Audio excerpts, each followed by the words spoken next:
Now time to take a look at news stories making headlines around the globe. The fears and concerns of the Nigerian leadership and stakeholders alike have been confirmed as day one of the planned nationwide hardship protests yesterday turned violent in some parts of the north, claiming 16 lives in the Borno suicide bomber attack and 6 in Niger State. The exercise was characterized by looting and confrontation with security operatives. But as if yielding to regional scripts, the exercise was largely peaceful in the southern parts of Nigeria, where the Niger Delta had earlier elected to opt out of the protest for reasons that its interests were not clearly factored into reckoning. However, while the situation in the northern Nigeria had forced the governments of Kano, Borno and Yobe states to declare curfew as part of measures to contain the monstrous situation the protests had birthed. President Bola Tinubu, in another breath, met with the Minister of the FCT, Nyesom Wike, for what was considered a situation report on Abuja and environs.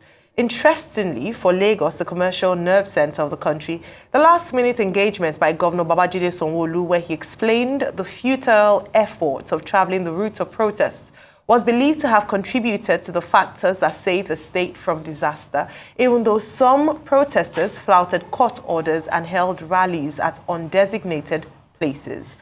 Meanwhile, the Nigerian Bar Association, NBA, has announced the establishment of pro bono legal support services for protesters amid ongoing nationwide demonstrations.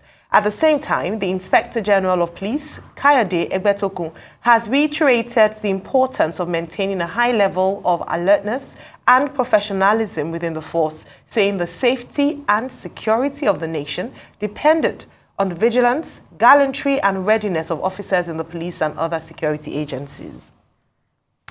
All right, so many things to talk about this morning, Rufai. We had a live coverage here yesterday. In fact, the morning show was all about speaking to people across different states in Nigeria and then later on just observing the development. The IGP has spoken, Minister Wike has spoken. No word yet from the president. Your take on this story? So number one, I'd like to commend the peaceful protesters yesterday. Those that went out and protested peacefully as regards the hunger and the situation in the country. That's highly commendable. I also like to condemn the vandals, those heinous, terrible vandals that went out there and were ripping streetlights out in Kano, stealing vegetable oil, doing all sorts, and destroying that ICT center built to be able to emancipate the young people of Kano in technology. That is highly condemnable. And please be warned that when the authorities are hard on you because of this dastardly act, please be warned that they will come hard on you. Also, we must remind the authorities that these people have a right to fair hearing when they go through the legal process. Also, I'd like to commend some governors that came out to speak to the protesters yesterday. I hear Governor Kefas, Governor of Taraba State, Governor Fubara, and Governor Obaseki did come out to speak to them. There might be other governors, so I'm sorry for my omission. And also, kudos to Governor Sanwo-Olu, that came out a day before, pretty much telling people that, please, let's not vandalize things. And kudos to Lagos. I mean, it speaks volumes that actually, as against the Oro or the traditionalists coming out and threatening fire and brimstone and doing all that, and the thugs threatening, then things went peacefully, fairly. I would also like to call on Governor Sanwo-Olu this morning. If you cannot bring to book those that are running Lagospedia Twitter handle, that are now tweeting against an anti-Igbo protest, or in favor of an anti-Igbo protest, which is ethnic baiting and profiling, then we will have failed in stopping the divisive rhetorics going on in Lagos. It is never about tribe, it's never about religion, it's never about race, but it's about every Nigerian. Hunger and suffering does not know your tribe. We are all in this together. People have a right for peaceful process. That Lagospedia Twitter handle, you people find those that tweet incendiary things against you very easily. If you can't find those that are running the Lagospedia Twitter handle and bring them to justice for what was tweeted, then we are not ready. All right. Dr. Batim. Okay, Ayo, you said the government's worst fears were confirmed. The concern of government was not necessarily that people have the right to protest. The concern was that the protest was likely to be hijacked. And indeed, it was hijacked in Abuja, where we saw the police having to, tear gas people. It was hijacked in Daura, Katsina, where we saw, hoodlums destroying properties, setting katsina vehicles ablaze, and hoodlums also, as you can see on the screen, trying to, even in Abuja, in Katsina, destroy traffic lights.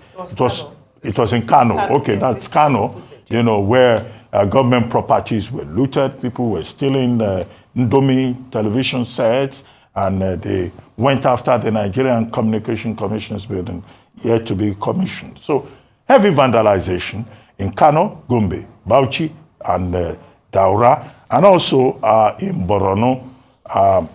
But in the southern part of the country, it was relatively peaceful. In fact, in Delta State, when some protesters went to Efono in Delta State, the communities chased them away. They said they didn't want any protest. There was no protest in Benue. There was no protest in Ado-Ekiti.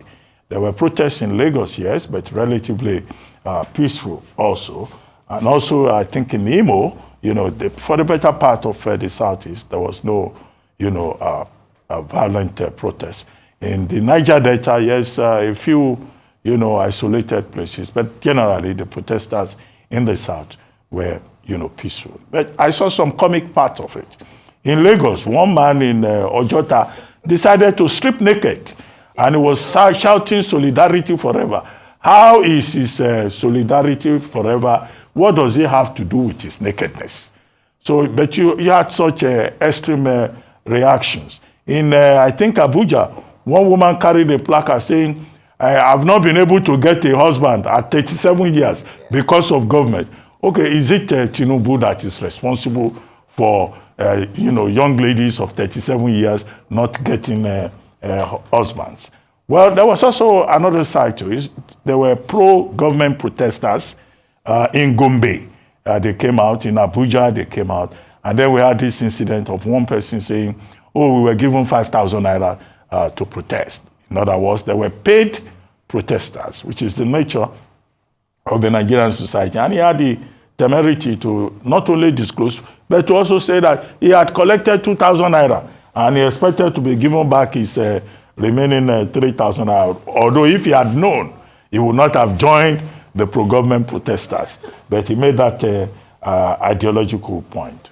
17 people, according to Punch newspapers, were killed. 10 in Niger, Borono, Kano, 7 in Kano, and then and in other states, 17 lives were wasted. The IGP, Inspector General of Police, also addressed the press yesterday, and he said he lost some of his officers, and that police vehicles were destroyed, police stations were destroyed, and many police officers were injured. But on the whole, I think that the protesters have made their point. And I think that the leaders of the protest, they should consider, how they can address this hijacking of the process by persons described as hoodlums. During political seasons, these same hoodlums, when there is a protest, are described as able-bodied men or thugs that are used by politicians. But the leaders of the protest should look at that. But in terms of the statement, I think the statement has been made loud and clear. And government, the various governors that spoke, including Fubara, including Governor Sanwo-Olu, including Governor Obaseki, including Governor Doyediri, they've all said government will address the grievances. I hope that will have some impact on the response of the leaders of the protest. But what we call for, on the whole, is peace. Because if we were to calculate the losses yesterday alone, I wish we had Muda Yusuf here, who is in charge of the Center for Private Enterprises. He'll be able to tell us, in naira and dollar terms, what this economy lost. And today, the protesters, the coordinator of the Lead Taking Back movement in Abuja, is saying that the protest will continue. I hope good reason will prevail at the end of the day. Well, yes, what ought to have been a peaceful protest in many parts of the country, unfortunately, was hijacked by certain thugs and people who perhaps were ignorant of the fact that the damaging of state property is actually anti what they are agitating for. You're talking about cutting costs in governance, you're hungry. The money that you have wasted by destroying property is what could have been used or channeled to better use. So it's very unfortunate that we saw those the footage of ignorant people and some thugs destroying property. But those who were protesting, peacefully protesting, did just that. We had little incident reports of violence or hijacking in certain key states that were seen as high risk, Lagos being one of them. The FCT, unfortunately, did record some shootings by the police officers. And that's why I want to go back to that statement by the Inspector General of Police that he had enjoined his officers to act professionally. We saw some of the unprofessional conduct of the police officers on TV, where they were sometimes rough handling some journalists. And let me speak to that. We had some journalists, press people on the streets yesterday who were harassed. In fact, one of our one of the Arise TV buses was broken into, the glasses shattered. Another TV station as well, the same happened to them. We had Ikayode Jayola, photojournalist who Punch newspaper, being arrested and detained. So across the country, journalists didn't quite have or didn't have the protection they ought to have gotten from the police. Rather, in some instances, they were harassed. And there's a statement that's been released by the Center for Journalism, Innovation and Development, who have, just condemned the attack on the press and the journalists, because we must recognize press freedom as critical for a thriving democracy. But all in all, just to take the example of Lagos State, because Lagos State was probably on red alert in terms of the risk of a hijack following what happened during the NSAS protests. We saw reports from the Lagos Lekki Toll Plaza where they weren't even allowing anyone to gather or people to gather or to speak to people. But we saw the show of leadership, and I'll use that to compare with Abuja, FCT, where the minister, rather than come out, was there pointing fingers and saying, no, he knows who was sponsoring the protest, etc., not acknowledging that a minister of state for police affairs was leading a protest or speaking of a protest pro-government in the same FCT. So it almost seemed like a different set of rules applied to people depending on what side of the divide they stood. And that was something that we shouldn't see. There should be fairness, equity across board, irrespective of where you are, as long as you want to exercise your right to peaceful protest. A number of things to say, but we're hoping that as the days go by, we'll learn lessons. Those who still want to protest peacefully, do so and be protected by the police, and just enjoin Nigerians to be safe and not be tempted to go out and vandalize. It defeats the purpose.